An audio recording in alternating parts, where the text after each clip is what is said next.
Halo guys, kembali lagi bersama saya Nur Huda Ifak Dalam. Di sini saya akan menjelaskan tentang bagian-bagian usus besar pada manusia dan juga fungsinya. Di antaranya yaitu kolon dasar, kolon naik, kolon turun, umbal cacing, dan anus.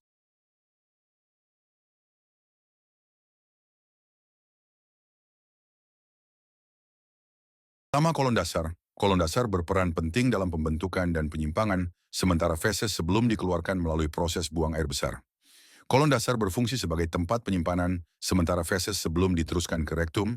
Fungsi kedua, sebagian besar air dan elektrolit yang tersisa dari sisa makanan diserap kembali di sini, membantu membentuk feses yang lebih padat. Selanjutnya kolon naik. Kolon naik adalah bagian penting pada usus besar. Ini adalah salah satu dari 4 segmen utama usus besar yang memiliki fungsi penting dalam proses pencernaan, terutama dalam penyerapan air dan elektrolit dari sisa makanan yang belum dicerna. Kolon naik berfungsi menyerap air, natrium, dan elektrolit lain dari sisa makanan, sehingga membentuk tinja yang lebih padat. Fungsi yang kedua, sisa makanan yang belum dicerna disimpan sementara di kolon naik sebelum didorong ke bagian berikutnya. Kolon turun adalah salah satu bagian utama dari usus besar yang berperan dalam menyerap air, elektrolit, dan membentuk feses. Disebut kolon turun karena posisinya vertikal menurun di sisi perut. Selain itu, kolon turun berfungsi penyerapan air dan elektrolit, lalu sebagai penyimpanan sementara di feses. Umbal cacing adalah bagian kecil berbentuk tabung yang menonjol dari cekum, yaitu bagian awal dari usus besar. Disebut vermiformis karena bentuknya menyerupai cacing.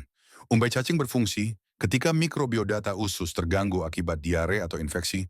Umbai cacing membantu memulihkan keseimbangan bakteri di usus besar, membantu memantau dan mengatur respons imun tubuh terhadap mikroba di saluran pencernaan. Rektum adalah bagian terakhir dari sistem pencernaan yang terletak di akhir usus besar sebelum anus.